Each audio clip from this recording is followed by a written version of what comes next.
Por eso es muy importante que el conocimiento que se obtenga de estos sistemas llegue directamente, en este caso, a los niños, sobre todo a los niños que viven en esta zona, porque van a ser ellos los que a futuro, ¿cierto?, van a o ser científicos, ojalá, o con mayor conocimiento van a poder tomar mejores decisiones.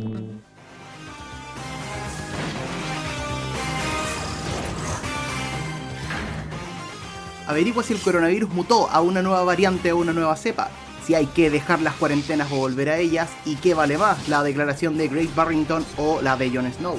Todo en este nuevo y mutante capítulo de Todos los días son domingo.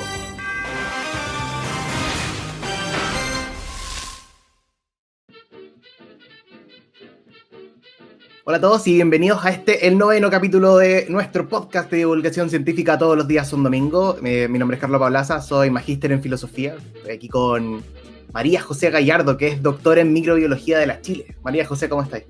Hola Carlos, súper bien, tanto tiempo que no nos hablábamos grabando. Siempre mantenemos ahí el contacto. Es verdad, a los que no saben, les recordamos que nos tomamos un descanso desde el último capítulo del 2019, pero ya estamos volviendo. Aquí claramente era desde el último capítulo del 2020. Parece que alguien necesita cambiar el calendario. Y aquí también está Alejandro Murillo, que es doctor en biología de la Católica. Alejandro, ¿cómo estáis? Hola Carlos, ¿todo bien? Hola María José, acá también, después del break, tratando de dejar todo listo antes de volver a Chile. Oye, sí, pues además, aparte del break propio de las fiestas navideñas y de fin de año, el Alejandro y yo también empezamos nuevos trabajos estas semanas que recién pasaron, entonces estamos ahí, bueno, Alejandro sobre todo porque tiene que dejar Alemania, volver a Chile, mudarse, o sea, aparte del nuevo trabajo, una serie de trámites, así que le deseamos lo mejor y estamos esperando el asado cuando se pueda, claramente, con todas las medidas de seguridad. De veras, quedó grabado la invitación del asado, por lo demás. Sí. Coté dijo que iba a ser un gran asado. Sí, yo soy muy generosa en ese sentido. Lo que más me preocupa es cumplir las medidas sanitarias y ver cómo están las cosas en marzo. Así que yo me rajo, chiquillos. Yeah. Muy bien, muy bien. Estaremos esperando el llamado, la batiseñal para llegar al... Esperemos que pueda ocurrir porque a mí los carretes por Zoom como que no son lo mío. No me gustan. Yo no creo que no son lo propio de nadie.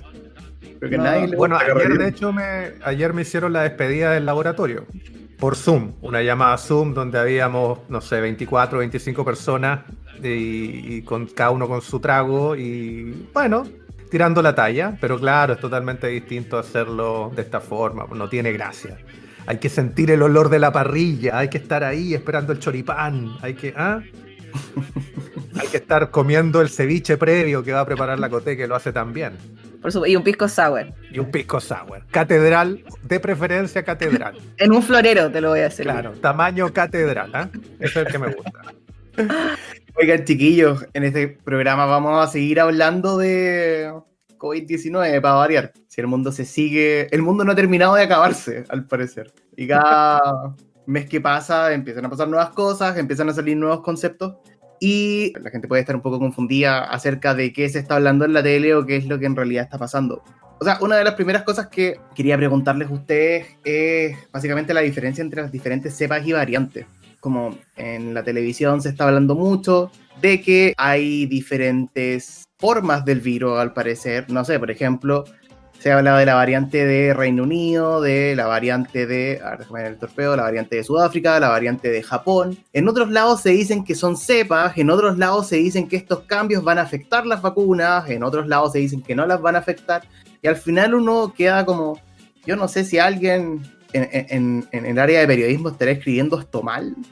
O alguien hizo las tareas averiguando, pero a uno no le queda claro qué está pasando. ¿Qué les pregunto a ustedes? ¿Qué está pasando con esta cuestión?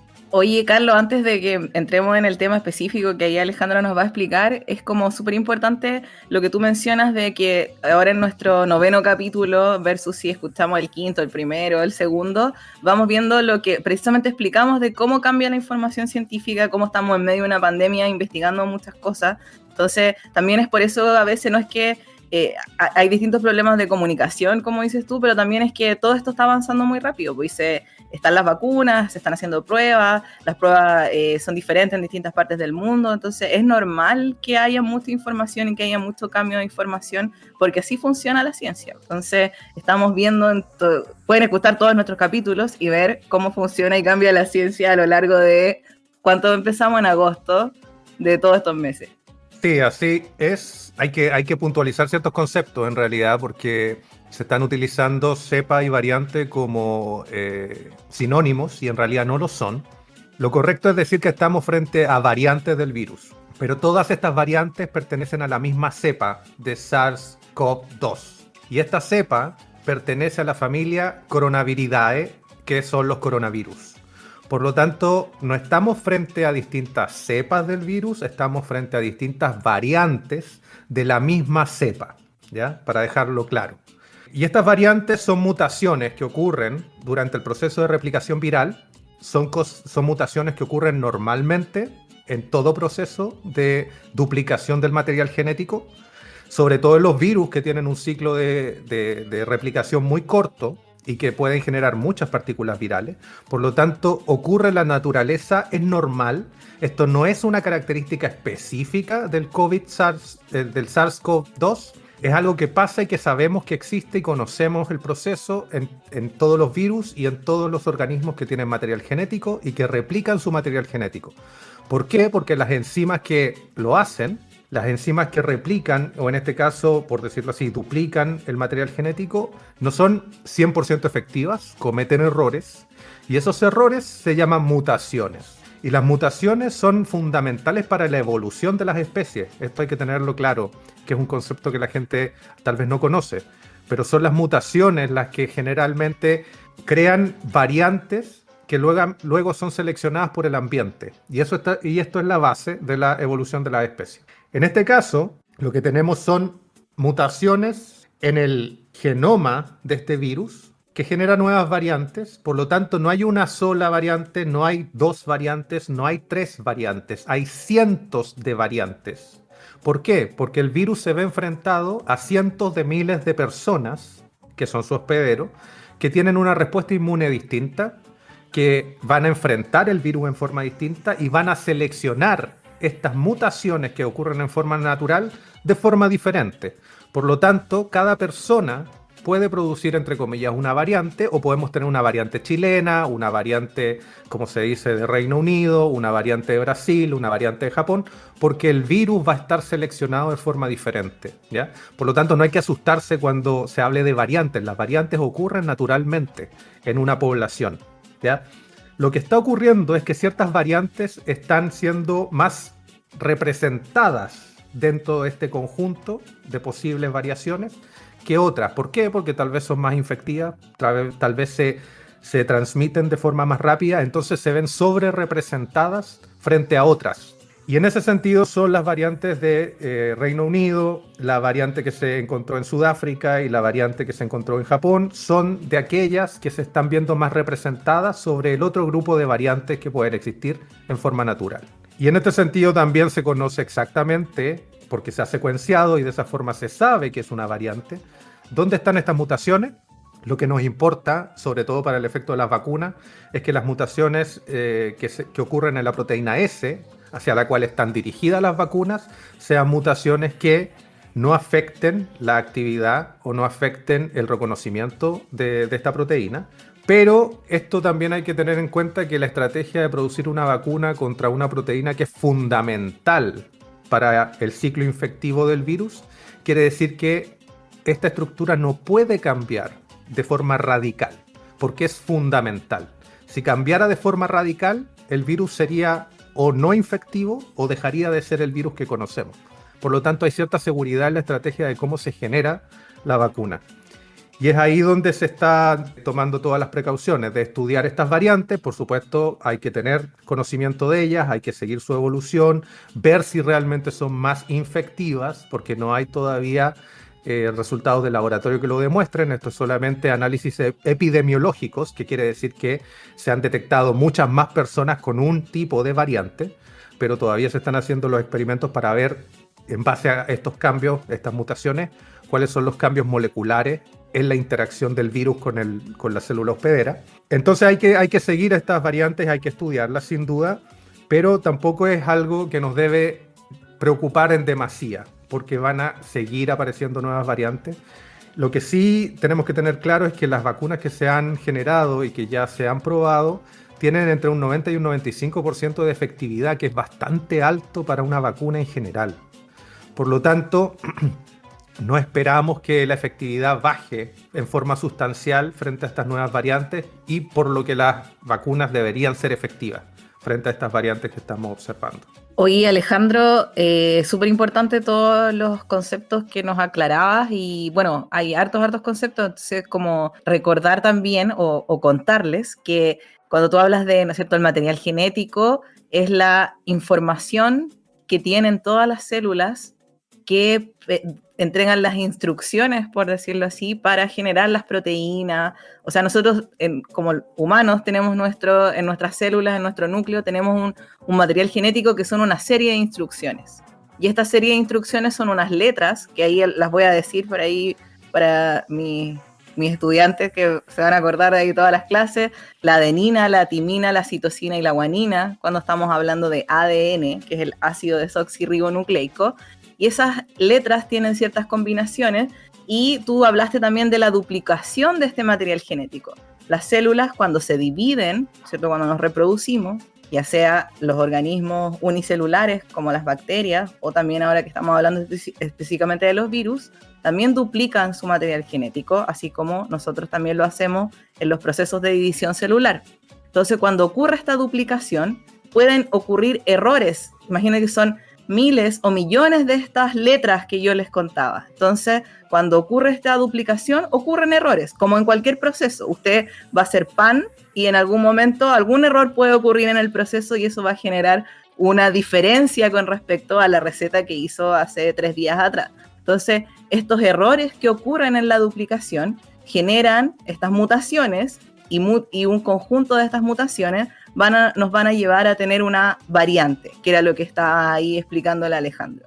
Entonces es súper importante de que no es algo que ocurrió.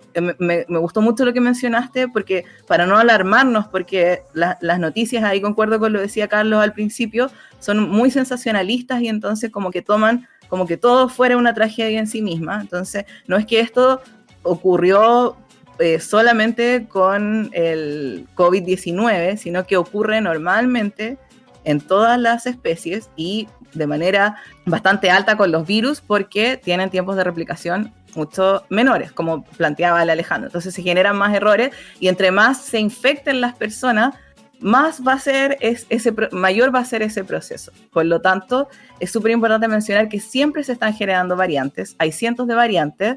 En uno de los programas hablamos, creo que fue el de la vacuna rusa, de Chile Genómico, que es un laboratorio chileno que estudia las variantes a nivel nacional.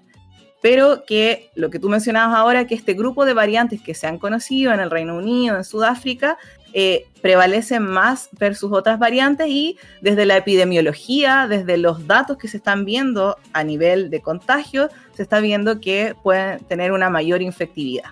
Pero como decía el Alejandro, se está viendo, se está estudiando, pero lo más importante, y aquí está el otro punto de que para que no se asusten y no caigan en este alarmismo que a veces generan los medios de comunicación, las vacunas, todas las vacunas que ya están o en el mercado o prontas a salir al mercado y a distribuirse, funcionan con una alta eficiencia para la cepa original y sus respectivas variantes. Sí es importante, y se está haciendo y se va a hacer siempre, hay una vigilancia de que esto pueda ser así en el futuro, para que no genere, en el caso de que se generen nuevas variantes, y cuál va a ser el efecto de las vacunas. Entonces, eso quería ahí comentarles. Y poner como ejemplo que esto es tan normal que ocurra en la naturaleza, en los organismos que tienen que duplicar su material genético, que por eso tenemos influenza estacional, porque cada año el virus de la influenza tiene ciertas mutaciones, va cambiando un poco, se va adaptando a ciertas condiciones distintas,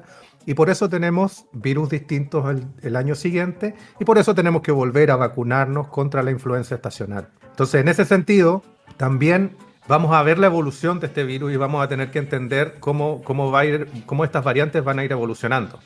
Pero no hay que entrar en pánico, esto es algo que ocurre naturalmente, los científicos conocen estos procesos de hace muchas décadas, se ha estudiado previamente a la familia Coronaviridae, a los coronavirus, por lo tanto esta información se tiene, pero por supuesto hay que seguir, hay que monitorear estas nuevas variantes y estudiar en dónde ocurren estas mutaciones para ver si realmente revisten un riesgo o no.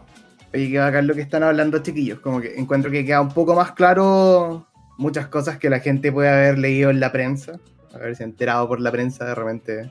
O sea, la prensa es lo que tenemos, pero de repente en cosas científicas no es tan clever como debería. No quiero menospreciar a los periodistas tampoco, pero es la verdad. Oye, quiero hacer una defensa ahí, que yo creo que no, uno siempre dice los periodistas porque son la cara visible que nosotros vemos, pero en realidad muchas de las decisiones no la toman los periodistas, son los comités editoriales, los ejecutivos, sí. Así que yo siempre apunto más ahí que al que tiene que dar la cara. Igual son más terribles, porque tendría que dejar de decir periodista y decir el periodista. Los medios de comunicación. Pero... Los medios, claro. Ya, dejémoslo en los medios de comunicación, ahí me gusta más. En algunos casos son conceptos súper complejos y todavía en discusión, incluso en el mismo mundo científico. ¿Eh? La delgada línea divisoria entre especie, cepa, variante, es algo que todavía está en discusión. Por lo tanto, a veces las fuentes tampoco tienen tan clara la información cuando se le entregan a los periodistas y ahí puede ocurrir la confusión. Así que ya sabe, señor medio de comunicación, si está escuchando, probablemente quiera contratar a algún científico para que le ayude a analizar el material. Por si acaso, quizás pueda llegar a ser útil. Porque otra cosa que se está diciendo en los medios de comunicación tiene que ver con algo que llama, alguno de ustedes probablemente ya lo escuchó, la declaración de Great Barrington. Por lo demás, gracias a Jorge Yarza si está escuchando por tirar el tema de esta parte del programa. O sea, la declaración de Great Barrington es una cuestión que muchos periodistas han puesto en portales de noticias que quizás hay que tener o que los países tienen que tener en cuenta, y es básicamente una declaración que ustedes pueden encontrar en internet. Ahora, en la página oficial de esta declaración, un tipo que se llama el Dr. Gupta, que es un epidemiólogo, el Dr. Kulldorff, que es un bioestadístico, y el Dr., creo que nunca voy a poder pronunciar este nombre bien, Bhattacharya, creo, perdón, Dr. Bhattacharya si lo dije mal, que es un profesor de medicina, básicamente dicen que hay que terminar con las cuarentenas. ¡Boom! Corta y precisa. Las cuarentenas no es que no sirvan, sino que hay cosas que sirven más. Ahora, ¿por qué dicen esta cuestión? Estos tipos dicen que por baja vacunación de otras enfermedades, el deterioro de la salud mental de todos los que estamos en cuarentena y muchos otros factores, las cuarentenas no son la mejor opción. Y aquí el punto central que se juegan en esta declaración, en realidad algo así como el punto central del argumento que exponen, es la inmunidad de rebaño. O sea, se toma el dato de que la tasa de muerte es mucho peor en grupos vulnerables. O sea, se mueren más las personas viejas, las personas que tienen preexistencia de enfermedades, los inmunodepresivos y esas cosas. Y a estos tipos le suman que la pandemia en realidad se va a acabar cuando se alcance la inmunidad de rebaño. O sea, la María José les va a hablar en un rato más sobre esto. Pero básicamente cuando la mayoría de nosotros seamos expuestos al virus y desarrollemos inmunidad, con eso vamos a lograr en algún minuto cortar la cadena de contagio. Entonces, con todas estas cosas sobre la mesa, lo que proponen estos tipos es simplemente abrir las ciudades, pero protegiendo a los vulnerables. O sea, si usted está en un grupo vulnerable, si usted es viejo, si usted tiene enfermedades preexistentes, etcétera, etcétera, etcétera, usted se queda en su casa, pero todo el resto de nosotros salimos a trabajar y vivimos nuestra vida como si estuviéramos en una situación totalmente normal. Y cuando la gente que no es vulnerable a su vida normal va a lograr la inmunidad, vamos a lograr la inmunidad de rebaño y se va a acabar la epidemia. De hecho, dicen literalmente en la declaración que lograr una tasa de inmunidad suficiente como para cortar la cadena de contagios no es algo que dependa de la vacuna. Lo dicen literalmente. O sea, esto puede pasar de manera natural, según los tipos de la declaración de Great Barrington. O sea, se cacha el tiro que esta declaración igual es potente. La firman estos tres tipos, que son especialistas del área, pero también 13.000 profesionales de la salud y médicos. Algunos suelen no ser específicamente del área, pero igual tienen que ver. Y se le suman 730.000, lo que llaman estos tipos ciudadanos preocupados por el tema. Incluso en Chile esta declaración ya fue citada por Axel Kaiser. Un saludo no amoroso para Axel Kaiser. Pero Axel Kaiser salió en Twitter diciendo que el gobierno debiera tener en cuenta la declaración de Gary Barrington porque los especialistas y bla, que tienen que tener en cuenta para el segundo round de lo que viene en la pandemia. Entonces lo primero a preguntarse aquí, yo le quiero preguntar a los chiquillos, ¿cómo tiene sentido esta cuestión? Porque como nos están diciendo lo contrario durante todos estos meses y ahora, sí, hay que terminar las cuarentenas. O sea, yo tengo especialistas abogando por esto en una declaración. ¿Tiene sentido lo que están diciendo estos especialistas? Y podríamos partir primero puntualizando como hay razones para creer que las cosas que estos tipos están diciendo respecto a la inmunidad de rebaño son ciertas. Podemos simplemente abrir todo y esperar a que todo se solucione.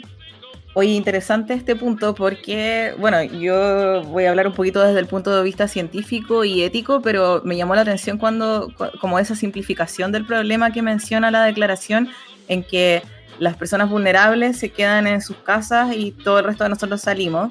Y porque nosotros, no sé, yo vivo con mi mamá que es de grupo de riesgo, tiene 72 años, entonces como que no somos seres individuales, que nuestro comportamiento es individual todo el tiempo. Entonces me parece que simplifica como la realidad humana.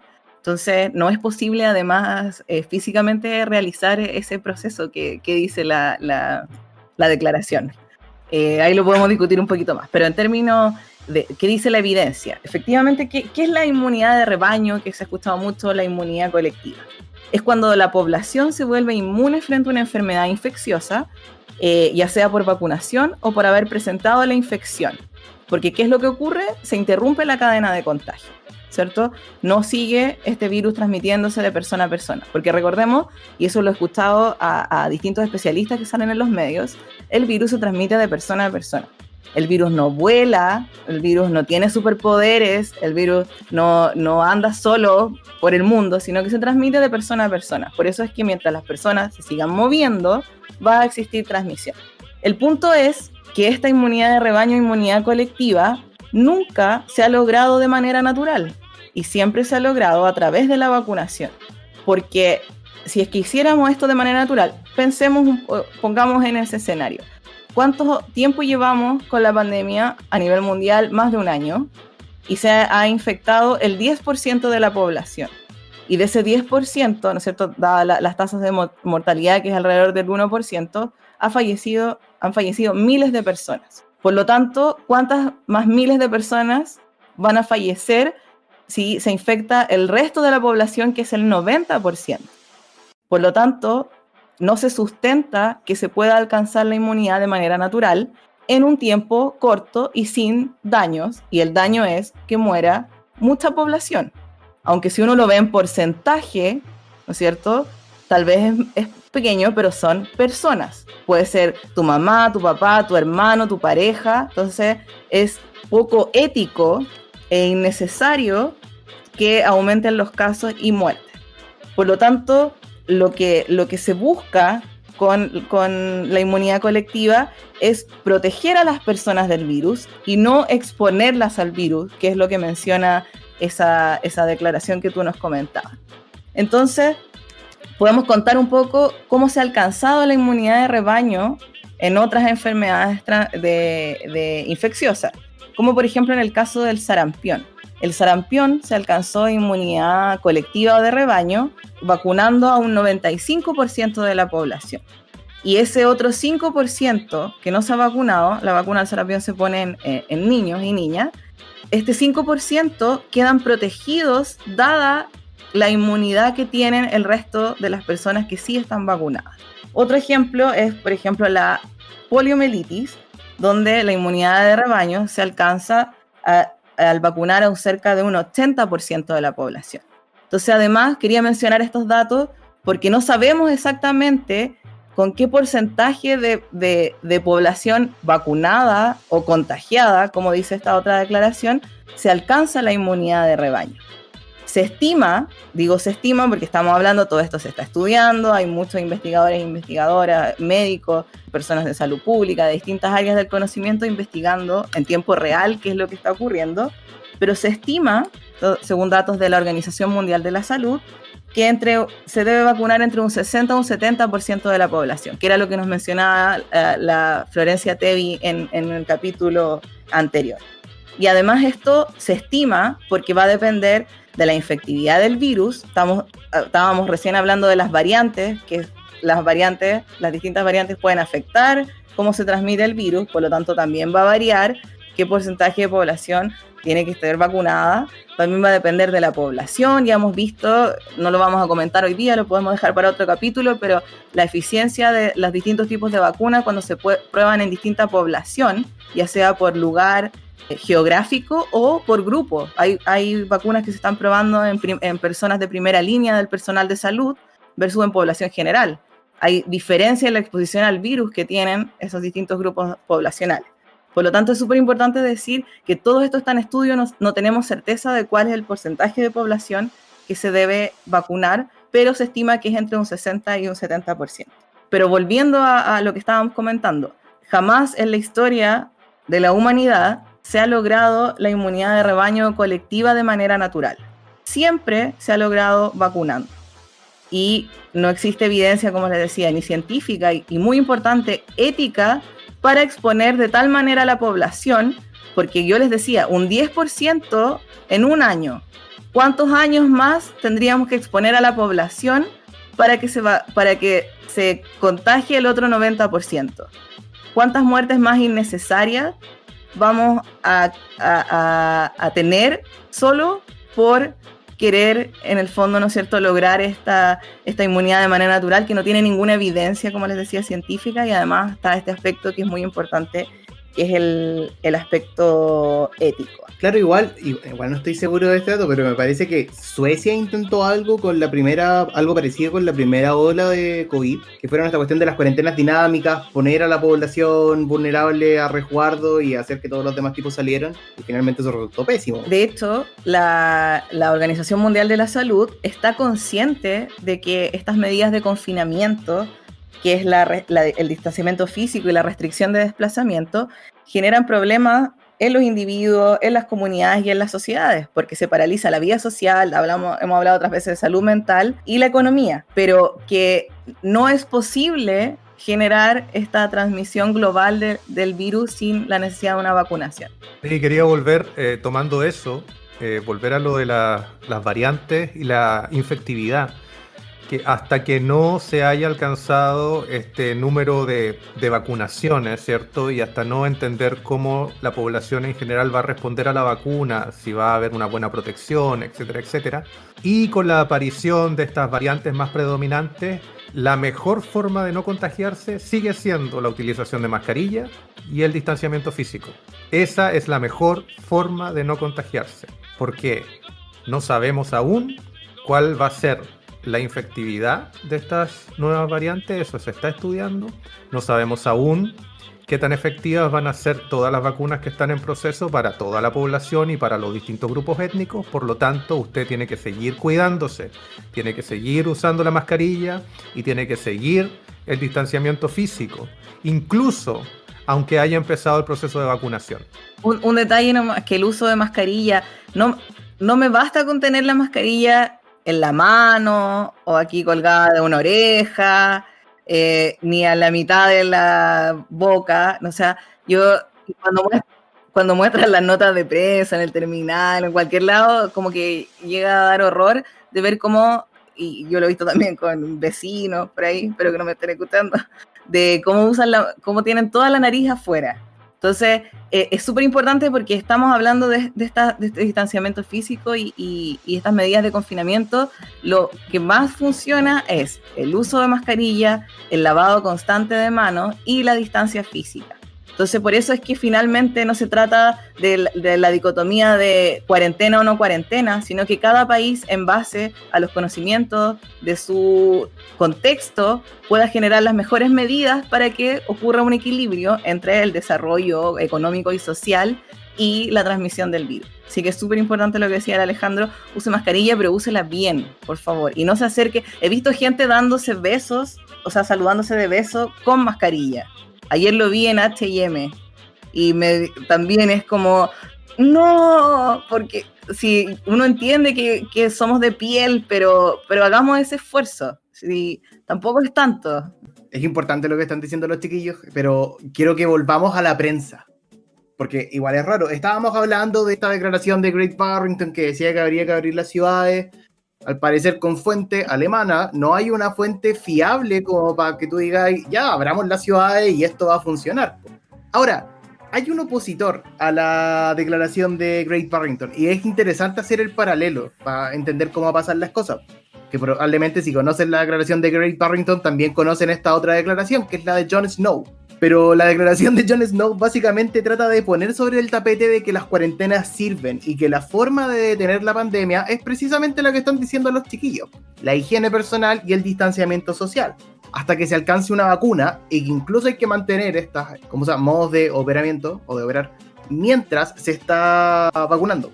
Ahora, esa declaración de Jon Snow está firmada por alrededor de 7.000 especialistas y profesionales de la salud. Y dice, ya, respetemos las cuarentenas. Pero aquí uno empieza a complicarse porque dice, ya, eso apareció en la prensa, pero la prensa también vio otra declaración. La declaración de Great Barrington. Y la declaración de Great Barrington está firmada por 13.000 especialistas y profesionales de la salud. Y me dice, inventemos algo diferente a las cuarentenas, abramos las ciudades. Cuando uno mira estas dos declaraciones, es usual, y yo sé que es súper usual, decir como, ya, bueno, 13.000 es más que 7.000, pues. Y estamos hablando de especialistas, entonces yo tengo que creerle a la gente que me dice que las cuarentenas son una basura y que en realidad tendríamos que abrir las ciudades y todo el mundo. Terminemos las cuarentenas, al parecer es lo que hay que hacer. Y eso incluso parece ser coherente con otras cosas que nosotros hemos dicho en este mismo programa. Confiar en el consenso científico, nosotros les decimos eso una y otra vez. Y usted aquí me podría decir, ya, no sé si hay consenso, así como consenso a consenso, pero 13.000 sigue siendo más que 7.000. Hay más consenso respecto a que las cuarentenas hay que terminarlas, a que hay que mantenerlas. Aquí uno se podría empezar a preguntar lo siguiente: ¿está bien razonado lo que acabo de hacer? Y obviamente la respuesta es que no. Pero ahora les voy a explicar por qué no está bien razonado. Y es básicamente porque la ciencia no es una rifa. Y eso hay que tenerlo muy, muy en cuenta.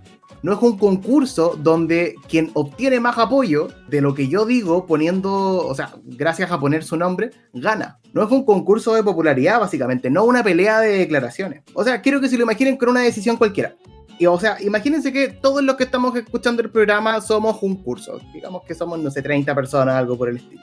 Y este curso tiene 20 lucas en tesorería. Y en el curso hay dos bandos. Básicamente, los que creen que hay que invertirlo en cartas Pokémon porque las cartas Pokémon son divertidas, y otros que dicen que hay que ahorrarlo porque ahorrar es bueno, nos da lo mismo las razones. Ahora, si usted cree que le tiene que creer a la persona que dice no, compremos cartas Pokémon, usted puede pedir cuáles son tus razones, y esa persona te puede decir, mira, tengo una declaración firmada por, no sé, tantas personas del curso, no sé, 19 personas del curso, 20 personas del curso, que me dicen, compra cartas Pokémon. Y después llega el otro tipo y me dice, oye, no, sabéis que yo tengo una declaración firmada por, no sé, 9 o 10 personas del curso, que me dicen, no compréis cartas Pokémon. En esta clase de situación, es muy sensato creerle o asumir que hay que tomar la decisión que estipula la mayoría. Básicamente porque estamos tratando de tomar una decisión que se basa en algo que se podría llegar a establecer como derecho democrático. En esta clase de decisiones, lo que diga la mayoría se va a hacer, porque por derecho lo que diga la mayoría es lo que tiene que hacerse. Es súper simple de entender en este caso. Ahora, quiero que note que si usted cree que la declaración de Great Barrington y la declaración de Jon Snow se solucionan de la misma manera, es porque usted está pensando que la ciencia es como comprar cartas Pokémon. Pero no es así el punto. Cuando nosotros tomamos una decisión con base en la ciencia, nosotros lo que estamos haciendo es tomar una decisión científicamente informada. Y hay estudios e información de base por detrás que nosotros tenemos y debemos usar en orden de tomar nuestras decisiones. Ahora, firmar una carta o una declaración, o que un especialista firme una carta o una declaración, no es equivalente a que este tipo esté presentando esos estudios o esa información. No es lo mismo, porque un especialista puede firmar cualquier cosa. Aquí hay algo también que les hemos dicho a lo largo de todos los programas. Los científicos son humanos. La María José y Alejandro son humanos. Es como están al lado conmigo, echan tallas, tienen posiciones políticas. Hacemos asados. Hacemos asados. A todos nos cae mal Axel Kaiser. Cosas por el estilo. Cosas usuales que hacen todos los chilenos. Ya, perdón. Y en el hecho de continuar las cuarentenas o terminar las cuarentenas, quiero que noten que también hay factores humanos metidos Hay factores psicológicos de partida, yo quiero que esto se acabe o no se acabe. Hay factores económicos, esto me está afectando o no me está afectando. E incluso hay factores políticos, como la promoción de la libertad, el liberalismo económico, el liberalismo político, etcétera, etcétera, etcétera. Y estas cosas los científicos las tienen. Y de repente yo puedo ser un liberal y quiero decir como ya sabéis que sí vale la pena que se muera cierta gente para que alcancemos la inmunidad de rebaño, voy a firmar la declaración de Craig Barrington. ¿Implica eso que yo me saqué un estudio por detrás para avalar esa cuestión? No. Cuando uno se hace preguntas como la declaración, o elegir entre la declaración de Craig Barrington o la de Jon Snow, uno no tiene que preguntarse cuántos especialistas apoyan a X causa. Uno se tiene que preguntar basados en qué estos especialistas están aceptando X o Y causa. Porque esto es importante de entender, los especialistas no son confiables simplemente por el hecho de ser especialistas. No son confiables por tener un título. Los especialistas son confiables porque tienen la capacidad de leer y entender estudios ya hechos y además de generar nuevo conocimiento científico que fundamente o que refute ciertas posiciones. Esa es la gracia del especialista y por eso son confiables. Y si el especialista no está haciendo eso, no está haciendo para lo que es confiable. Y el tipo definitivamente no lo está haciendo cuando solo firma una declaración. Además de eso, esas posiciones o esos estudios que tienen los científicos con los que fundamentan o refutan sus posiciones son públicos y pueden ser cotejados por el resto de sus pares. Aquí usted no se tiene que preguntar cuál de las declaraciones tiene más firmantes, se tiene que preguntar cuál de las declaraciones está mejor fundamentada por los especialistas. Y en este caso es la declaración de Jon Snow. O sea, la declaración de Jon Snow aboga por las cuarentenas y el distanciamiento social y a la vez te presenta estudios que avalan esa posición. Es la misma declaración, cosa que la declaración de Craig Barrington simplemente no hace. La declaración de Craig Barrington simplemente aparecen los especialistas tirando cosas así como, sí, esto es lo que creemos que debemos hacer. En la declaración de Jon Snow es como, esto es lo que se debe hacer basado en esto, cita, estudio, etcétera, etcétera, etcétera. Ahora, tomar una decisión científicamente informada en este contexto implica creerle a lo que dice la declaración que aboga por el distanciamiento social. Pero de nuevo, no, la razón para creerle no es que la hayan firmado 6.000 personas. Eso da lo mismo.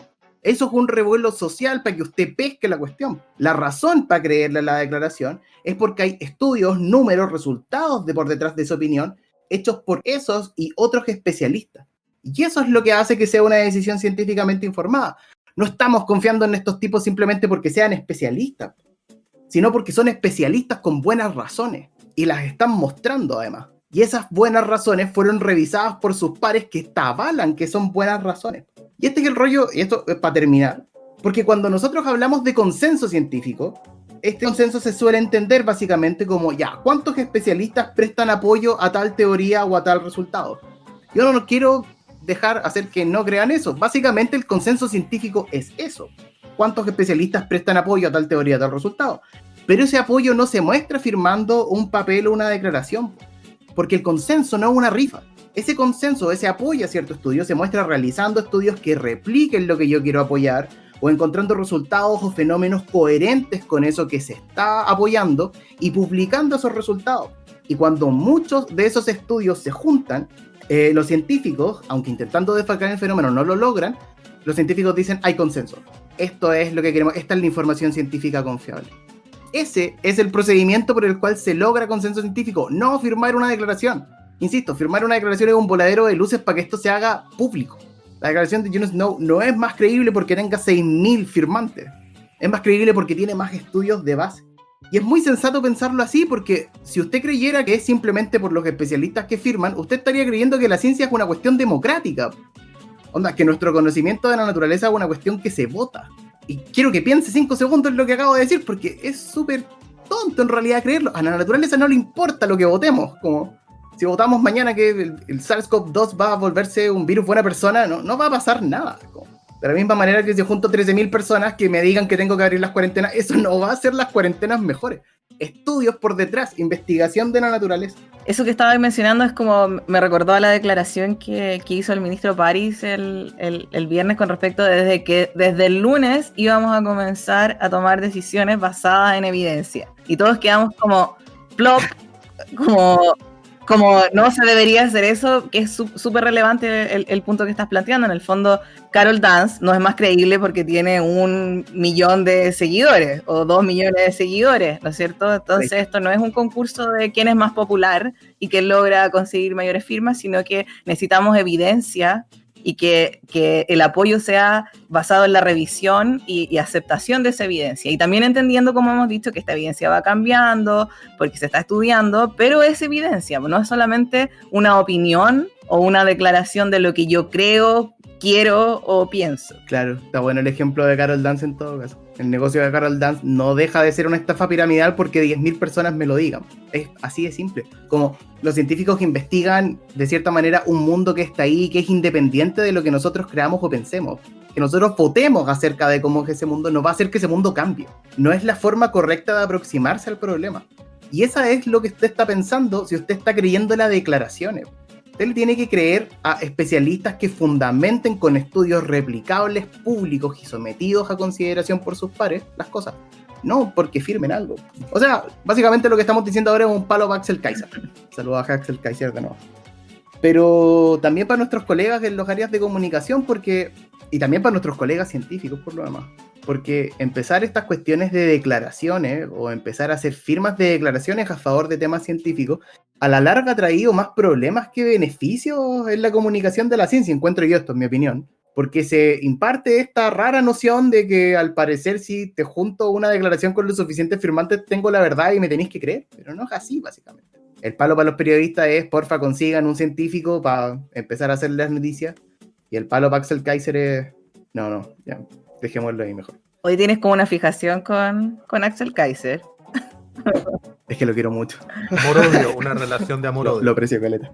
Oye, chiquillos, y tenemos, bueno, hablamos como dijo el Carlos nuevamente de esta pandemia que nos tiene a todos con la vida patas para arriba. Pero tenemos una sorpresa de hecho para el próximo capítulo, y ahí el Alejandro nos va a hacer un adelanto con respecto a qué vamos a hablar, que también se relaciona con esto que hemos estado comentando en todos los programas. ¿Y cuál es la sorpresa? Sí, retomando el tema y las listas de apoyo o no apoyo a ciertos temas científicos, queremos empezar a hablar también de algo que va más allá de la pandemia y que se nos va a venir cuando se acabe la pandemia, que es el cambio climático. Es un tema que está ahí, que no ha desaparecido. Se han generado incluso mayores problemas de contaminación con esta pandemia por todos los insumos médicos desechables que se están distribuyendo y que luego se van a dejar como basura, o que se están en estos momentos tirando como basura y contaminando ciertos ambientes, sobre todo las mascarillas. Y más que nada era volviendo al tema de que en algún momento también hubieron listas de científicos que apoyaban el cambio climático y aquellos que negaban el cambio climático. Entonces aquí es cuando de nuevo las pruebas científicas, los experimentos, los estudios se vuelve relevante para un tema que en algún momento trató de ocultarse, o que trató también de bajarse el perfil de que realmente los seres humanos no estábamos impactando el ambiente de esa forma, que esto era un proceso natural que ocurría cada ciertos miles de años en la Tierra, nada que ver con nosotros, y por lo tanto no teníamos que cambiar nuestra forma de hacer las cosas. ¿Ya? Eso es más que nada el resumen de los negacionistas del cambio climático. Yo creo que espero que hoy sea muy claro para todos que el cambio climático existe. Hoy con pruebas y con estudios que ya llevan décadas sabemos que es producido por la actividad humana. Hay un incremento consistente y estable de los gases de efecto invernadero por la utilización de combustibles fósiles desde la revolución industrial hasta hoy. Por lo tanto, el cambio climático es real, el calentamiento global es real, y el calentamiento global es una de las consecuencias del cambio climático. Hay muchas otras. Específicamente el calentamiento global se produce porque como especie hemos cambiado la composición de la atmósfera en casi ya solamente 250 años. Hemos cambiado una composición que ha sido estable casi por 800.000 años. Por lo tanto, hemos tenido un impacto tremendo en el ecosistema y en la composición atmosférica, sobre todo porque hemos aumentado en un 40% la concentración de CO2, que es el mayor gas con efecto invernadero que producimos. Hay otros más potentes, pero los producimos en menor cantidad. Y esto ha producido que la temperatura en el planeta se esté incrementando. De hecho, tenemos un límite de 1.5 grados Celsius de incremento de la temperatura, porque después de eso no sabemos lo que va a pasar realmente. Los modelos de predicción no funcionan. Ya no sabemos a qué nos enfrentamos luego de 1.5 grados de aumento de la temperatura. Y esto afecta no solamente al continente y a distintos ambientes, afecta también al océano en forma muy importante. Y es un tema que queremos empezar a tocar con distintos enfoques, con distintos tópicos. Y como decía la Coté, tenemos una sorpresa. Vamos a empezar a invitar para este tema y para abordarlo desde distintos ángulos. Vamos a tener invitados. Y la primera invitada va a ser Cristina Dorador, una científica chilena que trabaja en microbiología de los salares, que trabaja en microbiología del desierto. Muchos de ustedes, tal vez, quienes nos escuchan, la conocen porque ella está siempre muy presente en redes, muy presente en Twitter, en Instagram, en distintas redes, con muchas entrevistas en los medios. Ella se ha dedicado en los últimos años a hacer mucha divulgación científica también, sobre conservación, sobre ciencia, pero también sobre conservación de estos ambientes que son los salares, los que ella estudia. Y ahora va como candidata constituyente por el Distrito 3. Por lo tanto, queremos darle este espacio también para hablar de cambio climático, para hablar de ciencia relacionada con el cambio climático, cómo lo estamos entendiendo, cuáles son los efectos de mitigación que podemos hacer como especie, pero también para ver su visión como candidata a la convención constituyente y qué es lo que ella desde su rol como científica chilena quiere poner como temas a discutir en la convención. Así que el próximo capítulo va a estar Cristina hablándonos de distintos temas y sobre todo de sus ideas de cómo podemos poner a la ciencia en la convención y cómo podemos empezar a discutir estos temas país durante este proceso constituyente. En todo caso, la convención es como la muestra más profunda más profunda en realidad, más clara de que la ciencia no se separa totalmente de la política y que es importante la política para la ciencia, tanto como la ciencia lo es para la política. O sea, eso es uno de los temas que creo que vamos a conversar con Cristina. Cómo los científicos nos involucramos, no solamente políticas en general, sino que políticas públicas y desarrollo. Porque la ciencia finalmente es eso, está inserto en una sociedad, en un contexto político, en un contexto histórico. Y si queremos que la ciencia sea el gran motor de desarrollo para el país, bueno, tenemos que meterla en aquellos espacios de discusión política también. Oye, y otro punto súper importante que vamos a tratar es que el Distrito 3 de Antofagasta, ahí Carlos me puede rellenar después con el cuec de cuál es no me sé todas las ciudades, con respecto a la descentralización, a la toma de decisiones de qué ocurre en otras regiones que se toman en Santiago y eso pasa en todo orden de cosas y también pasa en la ciencia. Así que estamos ahí expectantes al próximo capítulo. Así ya vamos cerrando, como siempre. Tenemos muchas cosas que hablar, queremos seguir hablando, pero en honor al tiempo, espero que les haya gustado este programa. Siempre les agradecemos por las reproducciones, por los comentarios. Nos gusta que nos dejen comentarios, que también nos sugieran temas y por el apoyo. Y eso, nos vemos en un próximo capítulo. Sí, también nos gustan los comentarios de los trolls, así que... A Carlos le encantan los comentarios de los trolls. Oye, sí, eso es súper importante lo que dijo la Coté, porque somos regionalistas. El Distrito 3 es Antofagasta, Calama, María Elena, Mejillones, Ollagüe, San Pedro Atacama, Sierra Gorda, Taltal y Tocopilla. Ahí está Cristina Dorador, Distrito 3. Bueno, chicos, un gusto. Cuídense, usen bien la mascarilla en la nariz y en la boca y eso. Un abrazo a todos y todas. Nos vemos el próximo capítulo. Chao, que estén bien.